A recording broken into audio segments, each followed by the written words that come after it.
Assalamualaikum warahmatullahi wabarakatuh. Perkenalkan, saya Mufa NIM 19921410064. Assalamualaikum warahmatullahi wabarakatuh.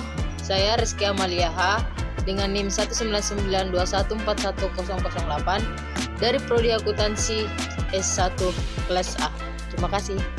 Assalamualaikum warahmatullahi wabarakatuh. Nama saya Apriliani Kusmawardani dengan NIM 19921420001 dari kelas A. Langsung saja ke pembahasan pertama, yaitu pengertian dari analisis laporan keuangan. Sebelum kita mengetahui apa itu analisis laporan keuangan, terlebih dahulu kita harus mengetahui jenis-jenis laporan keuangan secara umum, yang dimana jenis-jenis laporan keuangan secara umum itu terdiri dari laporan laba rugi, neraca, perubahan modal, dan juga arus kas. Tentu, laporan-laporan keuangan ini berfungsi sebagai sumber informasi yang dapat digunakan baik oleh perusahaan maupun stakeholder seperti investor. Bagi perusahaan, laporan keuangan digunakan untuk melakukan pengembalian keputusan secara strategis pada bisnis ke depannya. Sedangkan bagi investor, laporan keuangan berfungsi sebagai sumber informasi untuk mengevaluasi nilai dan kesehatan bisnis secara keseluruhan. Informasi pada laporan keuangan tentu tidak bisa ditelan mentah-mentah, sehingga perlu dianalisis untuk menghasilkan informasi yang benar-benar akurat, mendalam, dan bisa dipertanggungjawabkan. Disinilah kegiatan analisis laporan keuangan dilakukan. Jadi, analisis laporan keuangan adalah aktivitas identifikasi, menilai, mengelola, hingga membandingkan informasi laporan keuangan menjadi informasi yang sebenar-benarnya dan mendalam. Selanjutnya yaitu tujuan analisis laporan keuangan. Tujuan dari menganalisis laporan keuangan adalah yang pertama, laporan keuangan dijadikan sebagai tolak ukur untuk memproyeksikan posisi keuangan di masa yang akan datang. Yang kedua, untuk mengamati kondisi perusahaan, permasalahan dalam manajemen, operasional maupun keuangan. Tiga, sebagai alat ukur untuk melakukan efisiensi di semua departemen perusahaan. Yang keempat, sumber informasi untuk mengambil keputusan strategis sebuah perusahaan. Dan yang kelima, evaluasi kinerja perusahaan, baik dengan perusahaan lain ataupun kondisi perusahaan lintas periode akuntansi. Baiklah, selanjutnya saya akan menjelaskan tentang bagaimana prosedur dalam menjalankan analisis keuangan.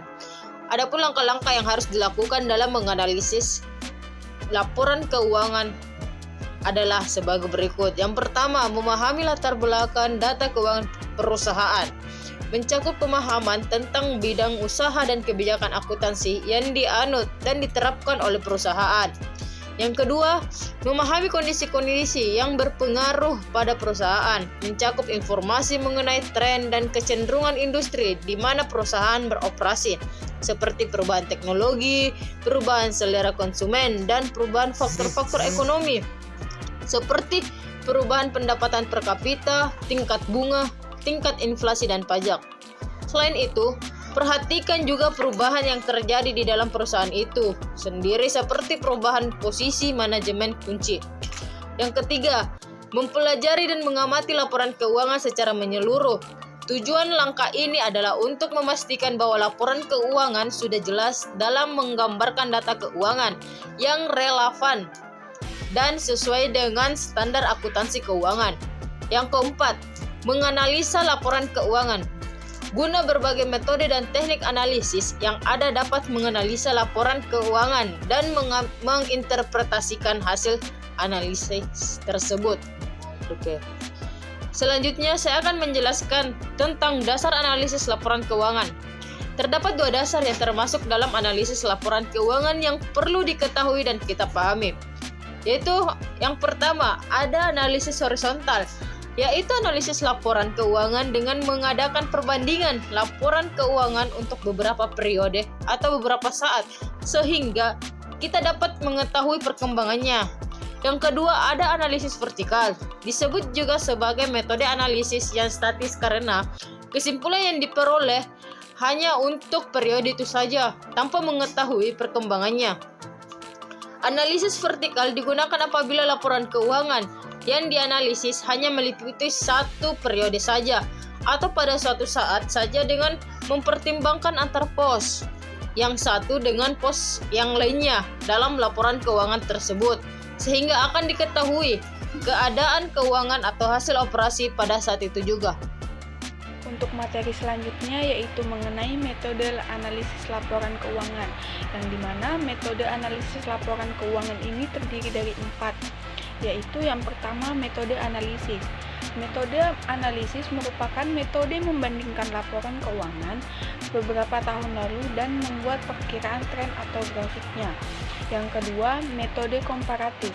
Metode komparatif atau metode perbandingan adalah metode analisis dengan membandingkan laporan keuangan tahun ini dengan laporan di tahun sebelumnya. Yang ketiga, metode index time series merupakan menggunakan laporan keuangan yang dijadikan indeks.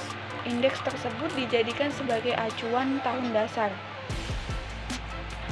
Dan tahun dasar tersebut diberi indeks 100. Yang keempat, metode common size financial statement yang merupakan pada metode analisis ini, laporan keuangan dijadikan model presentasi. Presentasi tersebut dibuat dari data yang dianggap penting seperti neraca atau laba dan rugi. Selanjutnya, teknik menganalisis laporan keuangan. Dalam menganalisis laporan keuangan bisnis atau perusahaan, terdapat beberapa teknik yang dapat dijadikan tolak ukur untuk menilai posisi keuangan perusahaan. Di antaranya, yang pertama yaitu teknik analisis pertumbuhan. Teknik ini merupakan sebuah teknik analisis yang disusun dengan membandingkan kenaikan atau penurunan posisi laporan keuangan pada suatu periode tertentu dengan periode lainnya dari masing-masing pos yang terdapat di dalam laporan dengan menggunakan nilai persentase. Yang kedua, nilai tren dan indeks. Teknik analisis yang hampir sama dengan metode analisis pertumbuhan.